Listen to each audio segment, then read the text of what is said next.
So, we are Life Decided. I'm Colin. I'm Riley.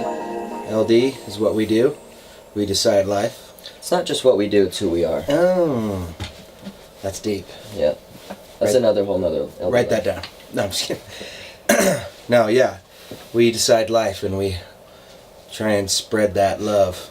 Hopefully help someone else do it too. Our wives decided to join finally. Oh, thanks, wifeys, For once. for caring. Or maybe it's a facade. I don't know. They probably pushed it. They probably clicked on it and then threw the phone on the couch. They did.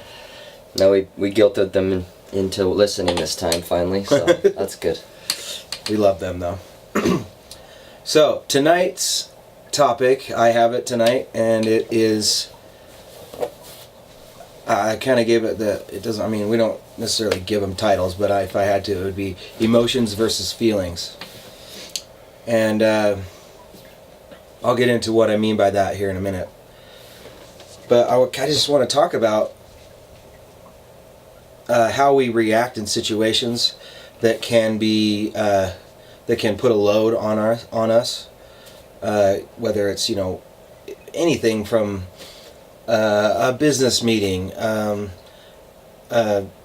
tough conversation with someone you love, or someone you don't love, whatever. Sometimes those are harder. Or maybe it's a big competition that you're involved in. Maybe you're an athlete. Whatever the situation is. I want to talk about what we do in these situations and what we can do to become better and more effective. And this topic is based off of what people who perform at a super high level do. They do it in these unique moments or pressure moments, but they eventually just start doing it throughout their life, and things just escalate from there, or not escalate. What's that word when you like when you grow your finances? What's the word? What are you talking about? I don't even know what you're talking about. I've just lost my train of thought on that word. But anyways, they apply it more vigorously throughout their life and get creative with it, and it works really well.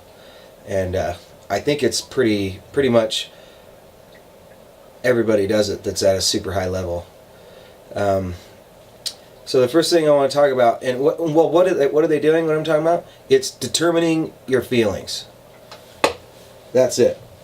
And when I say determining your feelings, I mean ahead of time you are determining what you're going to bring to the situation, as far as how you make other people in the situation feel, and how you're going to feel in the situation. You're having a thought, a mental session beforehand about this. Most people nowadays just allow situations to determine their feeling, and what that does is that just wears you down. It's rough on your self-awareness, your self-confidence, and it's just rough on you emotionally. And what we're trying to talk about doing is something that's they've kind of deemed willful feelings, and that kind of goes hand in hand with your emotional intelligence, which we talk about all the time, which we also have said is arguably much more important than your IQ. Your EQ is more important than your IQ. It'll definitely get you farther, I think. Financially, emotionally, with your happiness, with your spirit, with everything. It really makes a big difference if you can learn to articulate, manipulate, and understand your feelings and your emotions. I mean, emotions. Okay, so first off, let's describe the difference between. Well, actually, before I get there, Before I get there, I was talking about willful feelings. And willful feelings is being able to describe your emotions Same thing with EQ. And calibrate the meaning you get from your emotions, right? And then determining the feeling you want from that emotion. That might not make sense, but let me tell you what I mean by that. But what I mean by defining a feeling. So in research and all this scientific stuff, there's kind of a lot of arguments about emotions and what they are and the effect they have.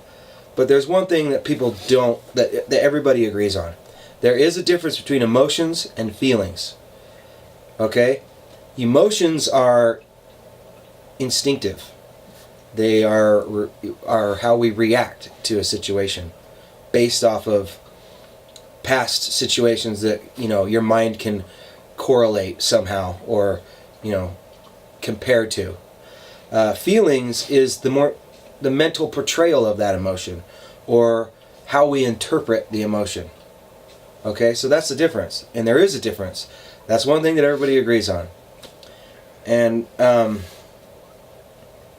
it's important that you understand that difference, because if you have if something happens like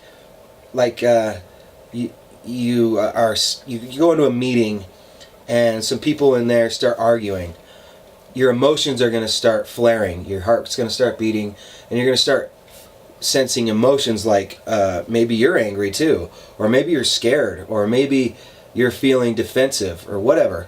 You're not feeling, the emotions are coming out, these emotions.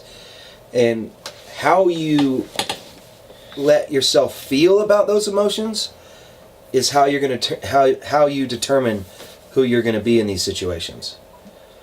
And does that make sense? Yeah. Anything? Not on that, no. Okay. So what I'm getting at is what I started with saying is determining your feelings. You need to go into these situations with a predetermined idea of how you're going to feel in no matter the emotions. And this is going to be tough for a while. This is really tough. And it's another one of those things that we talk about habitualizing. Because eventually, so like I said, when you have an emotion, the feeling you get is based off of previous situations and how you reacted then. So what you need to do is start retraining your brain to have a different feeling with the emotion. It's like these Olympic sprinters. They talk about it. They talk about getting, and you hear it with artists too. People always ask them, do you still get nervous right beforehand? And they always say, yeah, of course they do. And but a lot of them, you'll hear them say, but beforehand I like to get in the zone. And what they mean by getting in the zone is they are centering their thoughts on how they want to react to their emotions, how they want to feel about these emotions.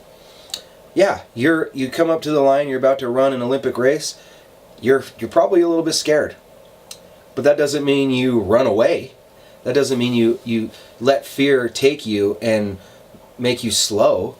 You acknowledge that fear and choose to feel a different way, whether that's excited or energetic, whatever. And the point is you need to start deliberately doing this and predetermining it before the event even happens, so that you start retraining your mind. Because if you can accomplish it during the event, then your mind will start assimilating to that event when the new emotions come in. I have something. Okay.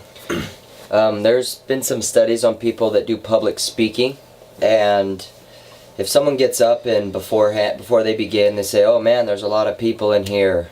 I'm so scared right now. I'm so nervous." That right there is setting themselves off to be nervous and scared throughout their speech, and they're going to use those emotions negatively. But if they get up and say, "I'm excited to be here, and I'm very happy to be here," those nerves will turn into endorphins and things that will help promote positivity and get into their speech or whatever they're doing. So that's one way you can habitualize it, is just switch the way you think about those nerves and don't use them as, "Oh, this must be a bad thing. This adrenaline going through my body, obviously something's not right." That's not the case probably 99% of the time. Yeah, it's kind of scary to get up in front of people, but nothing's going to happen. It's okay, you know? So I think that's exactly what he's trying to talk about. And once you start doing it, anytime you start a new process, your brain will already begin to rewire the way it does things so it can make that a habit. So it'll make new pathways and it will remember those and it will start making those more ingrained so it'll become natural to you. That's all I have for that. Yeah, That that's makes exactly sense. right. Yeah, artists talk about all the time being, but they talk about all the time having anxiety, and then when they come out on stage, they look like they're full of energy and excitement. But really, that's just them channeling their anxiety in a healthy way, and in a way that's conducive to what they're doing. They've just learned how to channel it right, and that's because they understand the difference between the emotion, which is an instinctive, natural thing that we are hardwired to have, and the feeling, which is something that we get to choose. So, and the best way I can look at it is, and by the way, emotions aren't bad, they're great. They help us be aware, they help us understand situations, and be able to kind of take things in, and the things going on in the room. Emotions are necessity, that's why they're hardwired into us. I mean, things that are hardwired into us are not there by mistake. But what I was going to say is, the best way I could describe it is anger, for example. Anger can be an emotion that comes up, because that's what emotions do. They just pop up out of nowhere. But bitterness, which is a lasting feeling, doesn't have to be your lifelong sentence just because you were angry. Because you have the emotion of anger. You don't have to feel bitterness and let it ruin you and let it corrupt any type of relationships or interactions you can have in that situation. So emotions come and go, but feelings last. And that's basically the point I'm trying to get across, is that once you are able to manipulate your feelings to benefit you, that will last, and it will just only help you grow faster and stronger and higher. So keep that in mind. That's tonight's topic. I like it. All right, guys. We try and keep it shorter these days so that you guys don't have to sit down and listen to us for too long. But thanks. Anything we need to answer or any questions or anything? Ooh. Nope. Spencer's just giving some good input, of course. So Thanks, if we can Spence. control our emotions, we can change the way we react in certain situations. Exactly. Although, don't get hung up on the idea of controlling emotions, because, like I said, those are hardwired. So they're going to come up whether you like it or not. It's the feeling you have towards the emotion is the thing that you need to concentrate on. And like I said, knowing ahead of time what types of feelings you want to not only feel, but portray and make other people feel, that's what's going to make the difference. Because if you know ahead of time, when the emotion suddenly comes out of nowhere, you're prepared. You're like, okay, I'm scared, but I already told myself I'm not going to feel fear. I'm scared, but I'm not going to feel the fear. So, yeah. Thanks everyone who joined. Love you guys. And thanks everyone who watches later on. We are Life Decided. Live Life Decided. LD. Okay guys. Good night.